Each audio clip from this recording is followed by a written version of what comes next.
নাটোরের লালপুরের প্রত্যন্ত নন্দরাই গ্রামের এক জীর্ণ কুঁড়েঘর। নেই পায়ে হেঁটে চলার মতো একটি ভালো রাস্তাও। কিন্তু সেই নরবরে ভিটেতেই জন্ম নিয়েছে এক অবিশ্বাস্য অদম্য স্বপ্ন। দারিদ্র্য আর সামাজিক বঞ্চনাকে দূরে ঠেলে উঠে আসা ১২ বছরের এক কিশোরী ফুটবলার ফারিহা মনিরা মনি। ফারিহা মনিরার স্বপ্ন ফুটবলার হওয়া। বাবা সিদ্দিক আলী বাক প্রতিবন্ধী, নিয়মিত কাজ পান না। দিনমজুর মা সাবিহা বেগমের আয়ে কোনো রকমে চলে সংসার। তাই পরিবারের পাশে দাঁড়াতে কৃষি শ্রমিক হিসেবে কাজ করতে হয়েছে মনিরাকে। জীবিকার সংগ্রামের মাঝেও থেমে নেই তার ফুটবলের স্বপ্ন। আমি যেহেতু গ্রামের মেয়ে, আমার উঠার সাথে এতটাও সহজ ছিল না, কারণ আমি গ্রামে বড় হয়েছি। ওখানে অনেক মানুষের নানা কটু কথা, আর আমার বাবা একজন বাক প্রতিবন্ধী। আমার বাবা কথা বলতে পারে না, যে কেউ কথা বললে আমার বাবা তার প্রতিবাদ করবে।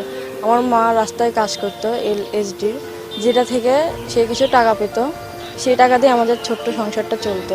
আমার বাবা বাক প্রতিবন্ধী ছিলেন, তাকে কেউ সেভাবে কাজে নিত না, মানে শুনতে পায় না, যেহেতু তাকে পারিশ্রমিক কম দিত। তো আমি আমার বাবার সাথে মাঠে কাজ করছি, মানে নিজের জমিতে পাট কাটা, ধান লাগানো, পাট ধোয়া, মানে এইগুলো যেটুকুই সম্ভব আমি ছোট মানুষ হিসেবে করছি। তো অনেকের অনেক কথা ছিল। আমার আব্বা প্রতিবন্ধী, ওর খরচ চালাতে পারে না, লেখাপড়ার খরচ, এদিক আবার সংসারের খরচ। তারপরেও হচ্ছে নিজের ভিতরে একটা ধৈর্য ধরে এত দূর আগাইছে। তৃতীয় শ্রেণীতে পড়ার সময় ফুটবলের প্রতি আগ্রহ তৈরি হয় মনিরার। তবে শুরুটা সহজ ছিল না। সমাজের নানা কটূক্তি ও নিরুৎসাহের মধ্যেই এগিয়ে যেতে হয়েছে তাকে। এই পথ চলায় পাশে দাঁড়ান স্থানীয় কোচ জুয়েল রানা। প্রয়োজনীয় ক্রীড়ার সামগ্রী থেকে শুরু করে অনুশীলনের সুযোগ, নিজের সামর্থ্যের মধ্যে যা সম্ভব তাই করেছেন তিনি। তো আমি প্রথমে ওকে ছেলেদের সাথেই প্র্যাকটিস করাতাম, তো খালি পায়ে প্র্যাকটিস করতো, জার্সি নাই।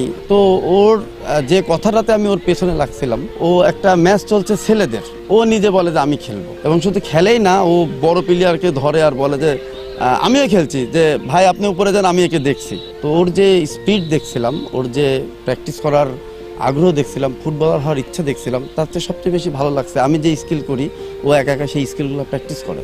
তো যাই হোক, তারপর থেকেই ওর মানে এই মাঠেই ওর আসা যাওয়া, এবং তারপরে দেখি ইন্টার স্কুলে ভালো করছে, তারপরে অনূর্ধ্ব 12 খেলছে, সেটাতে ভালো করছে, তারপরে ওইটুকু হয়ে ও জেলা টিমে খেলছে।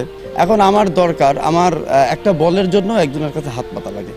সত্যি খুব কষ্ট লাগছে যে স্যার একটা বল দিয়েন, কি আমি নিজে পারছি না, স্যার মনিকে একটা বুট দিয়েন, কি স্যার এদেরকে একটা নাস্তা দেন। হ্যাঁ, আসলে যেখানে ভালো খারাপ দুইটাই আছে, তো অনেক ভালো মানুষ আছে যারা আমাদের পাশে এসে দাঁড়াইছে। অভাবের সঙ্গে লড়াই করেও মনিরা অংশ নেয় বিভিন্ন পর্যায়ের ফুটবল প্রতিযোগিতায়। গ্রাম, উপজেলা, জেলা ও বিভাগীয় পর্যায় পেরিয়ে নতুনপুরি স্পোর্টসের হয়ে ঢাকায় একটি প্রতিযোগিতায় সেমিফাইনালে 4টি গোল করে আলোচনায় আসে সে। দল রানার্স আপ হলেও মনিরা অর্জন করে ম্যান অব দ্য টুর্নামেন্টের সম্মান। পাশাপাশি প্রধানমন্ত্রীর হাত থেকে পুরস্কার গ্রহণের সুযোগও পায়। যে মানুষগুলো একসময় তার ফুটবল খেলাকে নিরুৎসাহিত করেছিল, তাদের অনেকেই এখন তার সাফল্যে গর্ব অনুভব করছে।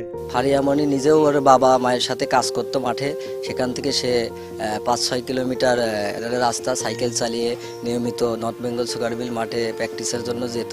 মানুষ তো মতদানের মাঝে তো আর কেউ কথা কয় না, মানে বল খেলে জেনে সবাই মনে করে যে খালি এই কাজ, যেদিন যাই যে ইয়ার যাবি ঢাকা, সেদিনও মনে করেন যে মানুষের কথা শুনিয়ে আসতেছি।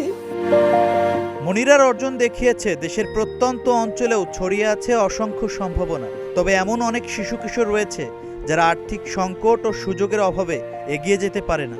মনিরার মতো প্রতিভাবান ক্রীড়াবিদদের জন্য টেকসই সহায়তা, প্রশিক্ষণ ও প্রয়োজনীয় সুযোগ নিশ্চিত করা গেলে দেশের ক্রীড়াঙ্গন হবে আরও সমৃদ্ধ। Shahin Alam, green TV digital.